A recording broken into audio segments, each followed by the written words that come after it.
నీలో నడవాలని ఆశ ఉంది కానీ అందులో నడవలేకపోతా ఉన్నాను. నీలో జీవించాలని ఆశపడుతున్నాను, జీవించలేకపోతా ఉన్నాను. నీ కొరకు మరణం వరకు నమ్మకంగా ఉండాలనుకుంటున్నా, ఉండలేకపోతున్నాను. అపవాది పలు విధాలుగా వాడు పడగొట్టే ప్రయత్నం చేస్తున్నాడు, మనసును ఖరాబు చేస్తున్నాడు, కుటుంబాన్ని ఖరాబు చేస్తున్నాడు, కుటుంబాన్ని నెమ్మది లేకుండా చేస్తున్నాడు, సమాధానం లేకుండా చేస్తున్నాడు. అపవాది నుండి విడిపించండి అయ్యా, అపవాది తంత్రం నుండి విడుదల చేయండి అయ్యా. మమ్మల్ని ప్రత్యేకమైన స్థానములను మమ్మల్ని నిలబెట్టండి అయ్యా.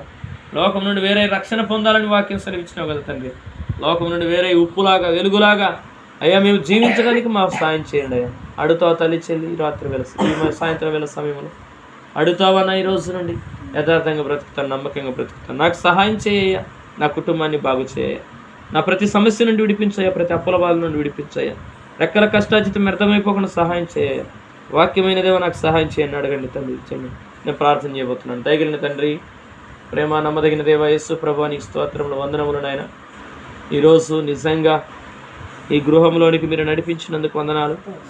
మీ బిడ్డల జీవితాలలో ప్రభువా నాయన శ్రేష్టమైనటువంటి ఈవులను మీ బిడ్డలకు అనుగ్రహించడం కోసం ప్రభువా నాయన మీ బలమైన నీ అభిషేకంతో నింపడం కోసం తండ్రి నాయన ఈరోజు ఈ విధంగా మీరు నిర్ణయం చేసినందుకు నీకు స్తోత్రాలయ్య.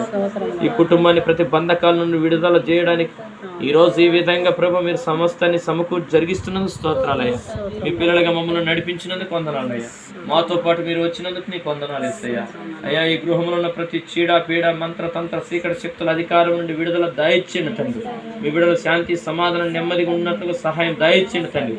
అడ్డుపడుతున్న ఆటంకపడుతున్న ప్రతి శోధనలు వేస్తున్న కాలిపోనుగా కానీ పలుకుతుంది. దహించజ్ఞుడిద ఈ గృహం అంతట్లో మీరుండండి. ప్రతి చీకటి ఏస్తున్నాముల కాలిపోనుగా కానీ పలుకుతున్నాడు. ఈ గొప్ప వెలుగు ఈ బిడ్డలు చూచుతురుగా కానీ పలుకుతున్నాడు. అయ్యా, కుటుంబాలను నెమ్మది లేని జీవితాన్ని జీవిస్తున్నారయ్యా, సమాధానం లేని స్థితి జీవిస్తున్నారయ్యా.